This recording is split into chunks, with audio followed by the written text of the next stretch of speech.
Good evening friends. अभी हम अपने सेशन में सीटेट का प्रीवियस ईयर जो क्वेश्चन है 6 to 8 का, ठीक है, उसको डिस्कशन करेंगे।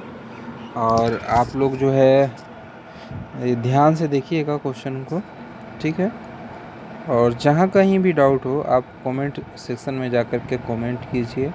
इससे रिगार्डिंग अगर नोट्स चाहिए तो मेरा नंबर है 74 88 75 78 और 16। आप इस नंबर पे मतलब कनेक्ट करके या संपर्क करके आप हमसे कहीं भी कोई डाउट हो आप जो है उस डाउट को क्लियर कर सकते हैं। अभी जो है हम लोग डिस्कशन की ओर बढ़ते हैं, ठीक है। तो आप देख रहे हैं फर्स्ट जो क्वेश्चन है वह कहता है कि निम्नलिखित में कौन सा आधारभूत सहायता का एक अच्छा उदाहरण है जिसका आशय है समस्या समाधान को तब तक सिखाना जब तक शिक्षार्थी स्वयं से ना कर सके, ठीक है। यहाँ जो है क्वेश्चन में ही डील कर दिया है कि आधारभूत सहायता जो होता है वह क्या होता है, ये भी जो है आपको बता दिया है।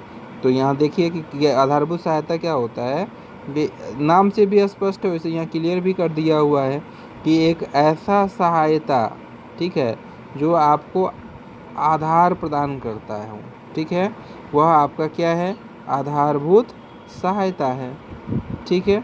यहाँ पे जो है कहता है कि कौन सा जो सहायता होगा, सबसे समझिए कि बच्चा के लिए ऐसा होगा कि जब तक वह खुद से समस्या का समाधान नहीं कर लेगा तब तक जो है उसको सहायता मिलता रहेगा।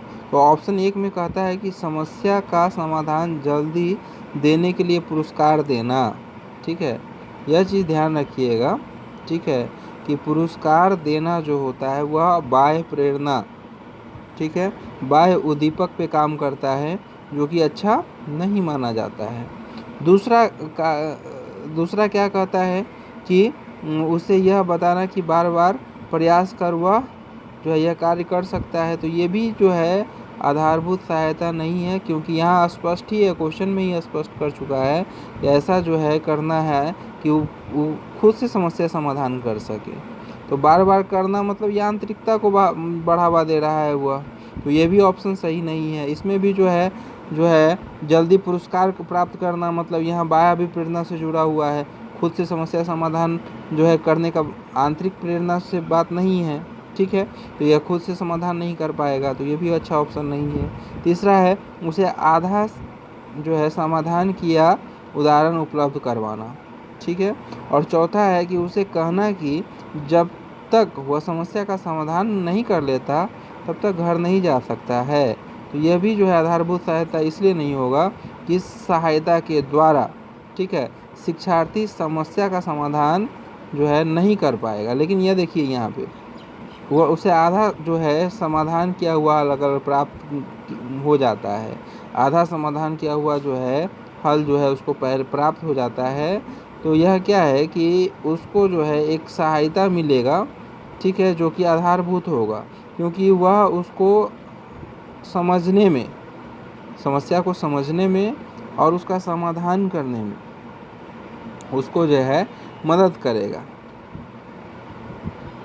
और अगर इसको दूसरे अर्थ में समझें तो यह उदाहरण है, देखिए उसे आधा हल किया हुआ उदाहरण जो है उपलब्ध, मतलब क्या है, उसको आधा उदाहरण मिला हुआ है, उदाहरण से नियम की तरफ जाएगा जो कि आगमन विधि है।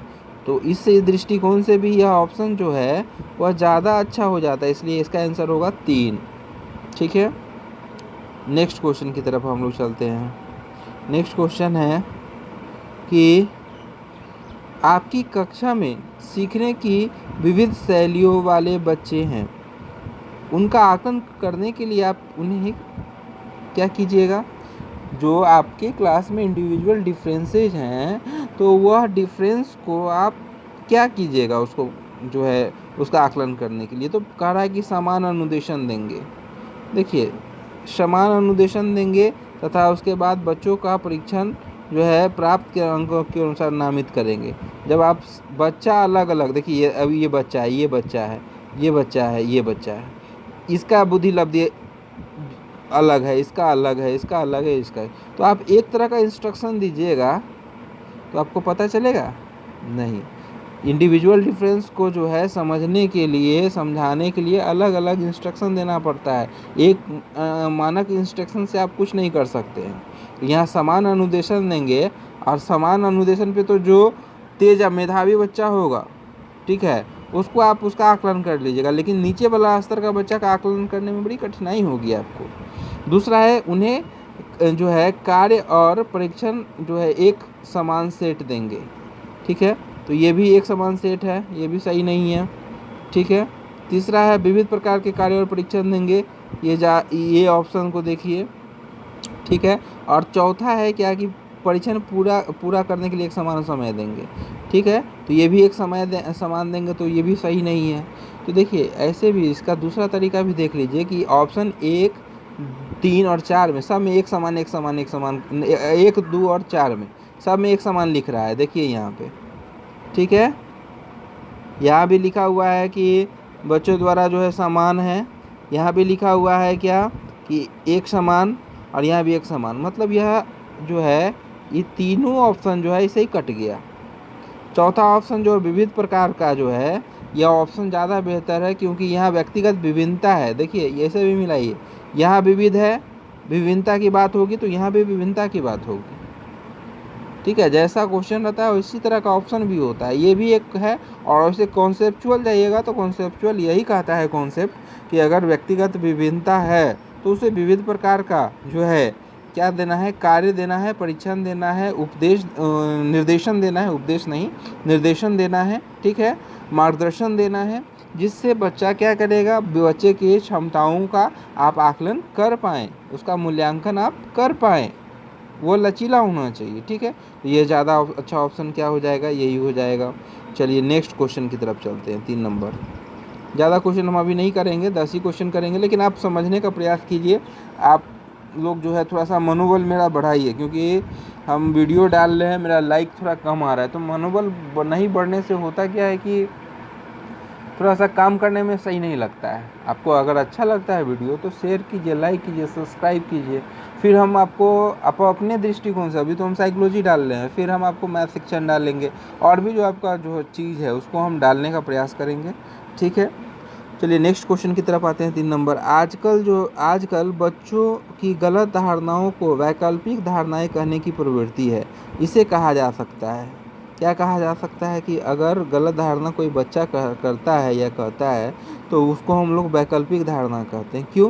क्योंकि बच्चे की समझ में सूक्ष्म भेद करना और उसकी अपने सीखने के प्रति निष्क्रिय रहना, पहचानना, और बच्चे जो है सोच सकते हैं उसकी सोच प्रौढ़ से भिन्न होती है, और बच्चों की गलतियों की व्याख्या के लिए मनोहारी शब्दों का प्रयोग करना, और बच्चों को उनकी सोच में प्रौढ़ों को समान मांगना। यह देखिए ये चीज़ आप जान रहे हैं कि बच्चा का जो सोच होता है, ठीक है, यह जो गलत धारणा है या वैकल्पिक धारणा की प्रवृत्ति होती है, तो आप जान लीजिए कि बच्चा का जो सोच होता है वह प्रौढ़ से भिन्न होता है। क्योंकि आप मानसिक सिद्धांत जो पढ़े हैं, जैसे इसका पियाजे का, तो पियाजे में बहुत अच्छा से क्लियर किया हुआ है कि सबसे पहले अवस्था जो है संवेदी गामक या इंद्रिय जनित गामक अवस्था में क्या कैपेसिटी है, दूसरा अवस्था में पूर्व संक्रियात्मक में क्या कैपेसिटी है, मूर्त में क्या कैपेसिटी है, और अमूर्त में क्या है। तो आप चारों स्टेज को बहुत अच्छे से, बहुत बेहतरीन तरीके से पारदर्शिता के साथ देख सकते हैं कि उम्र बढ़ने के साथ जो जैसा बच्चा चिंतन करते हैं और उम्र बढ़ने के बाद जैसा प्रौढ़ चिंतन करते हैं, दोनों में व्यापक अंतर पाया जाता है। मतलब परिपक्वता के साथ मानसिक स्थिति में भी बदलाव आता है। तो यही ऑप्शन होगा आपका बी नंबर, जो मतलब दूसरा ऑप्शन हो जाएगा। चलिए 4 नंबर क्वेश्चन की तरफ चलते हैं। निम्नलिखित में कौन सा एक माध्यमिक विद्यालय की कक्ष में शिक्षक की भूमिका का सर्वोत्तम उचित वर्णन करता है, ठीक है। तो यह देखिए यहाँ भी जो है क्वेश्चन जो है, हम एक क्वेश्चन को हम आपको 3 तरीके से डील कर सकते हैं, लेकिन यहाँ जो है तो थोड़ा सा आप यूट्यूब पे समझ ही रहे हैं कि क्या स्थिति है, लेकिन आप हम फिर भी अपने बताते हैं, आप इसको समझने का प्रयास कीजिए।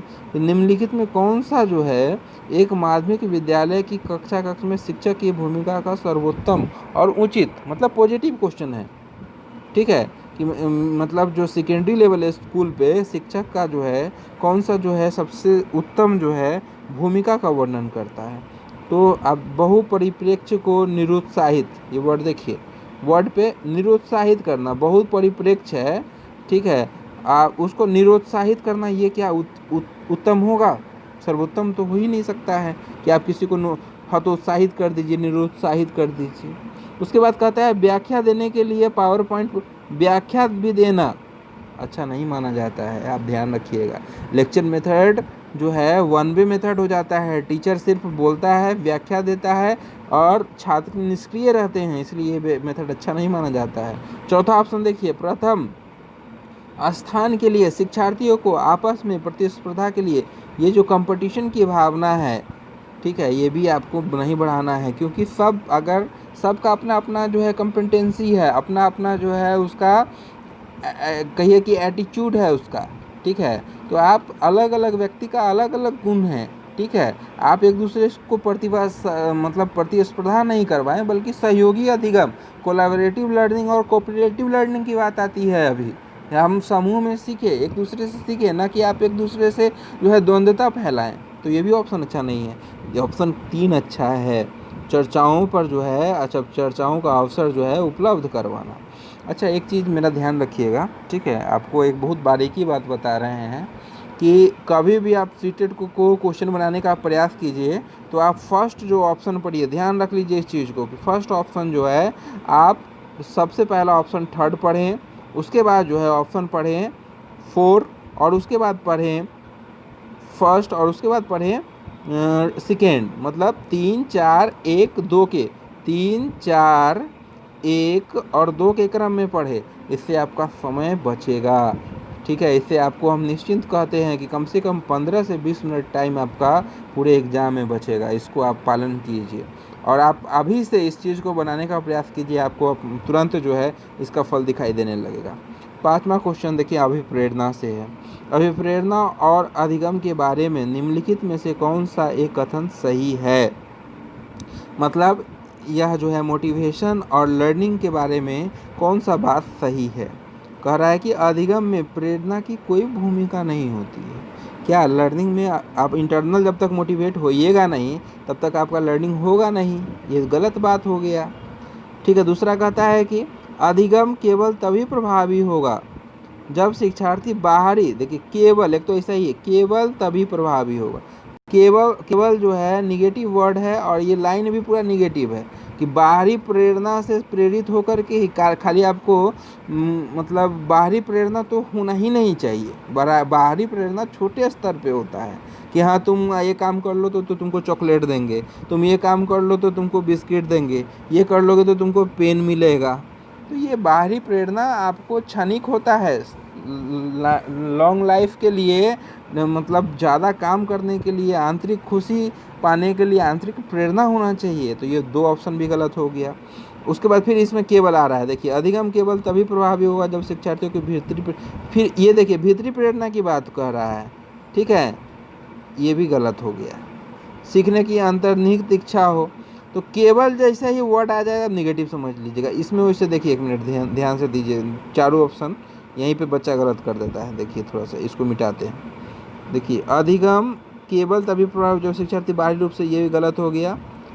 ये देखिए, इसको देखिए, ये जो है आपका गलत हो गया ये ऑप्शन, क्योंकि ये भी बाहरी की बात कर रहा है, ये भी बाहरी की बात कर रहा है, ये कह रहा है कि कोई भूमिका ही नहीं होता है, और ये कह रहा है कि केवल, देखिए जनरली आपको सीटेट का क्वेश्चन देखिएगा यूट्यूब पे, जो बहुत बड़ा जो ट्रिकी मास्टर होते हैं वो कहेंगे कि केवल वाला ऑप्शन जो होता है वह गलत होता है, निगेटिव होता है। लेकिन देखिए कितना अच्छा उदाहरण आपको प्रस्तुत कर रहे हैं कि पॉजिटिव क्वेश्चन में भी केवल जो है पॉजिटिव ही दिखाया। मेन होता है कॉन्सेप्ट, ये चीज़ ध्यान रखिएगा। किसी जो है मतलब जड़ी बूटी पर विश्वास नहीं कीजिएगा, किसी की टीचर का कॉन्सेप्ट है तो बहुत कुछ है। यहाँ देखिए, यहाँ कह रहा है कि इंटरनल इसे इसका कॉन्सेप्ट है कि कोई आदमी अगर अभी प्रेरित है तो उसका प्रतिफल तब मिलता है जब वह इंटरनल हो, यह कॉन्सेप्ट है। और यहाँ देखिए, यह क्वेश्चन पूछा भी वही है, यहाँ भी कह रहा है कि केवल तभी प्रभाव जब वो इंटरनल रूप से जो है सो इच्छा करेगा तभी जा करके उसका जो है प्रतिफल मिलेगा। तो यहाँ 3 ऑप्शन आंसर सही होगा। अभी जो है हम 5 ही रहने दे रहे हैं क्वेश्चन को, अगर आप लोगों को मेरा यह वीडियो सही लग रहा है, आप हमारे वीडियो को कम से कम एक बार कमेंट करें, ताकि हम आपको जो है एक एक करके सीटेट का जो है क्वेश्चन आपको हम इसका सॉल्व करवाएंगे, आपको समझाने का प्रयास करेंगे। इवन यही नहीं, मैथ सेक्शन भी हम करवाएंगे। ठीक है, धन्यवाद।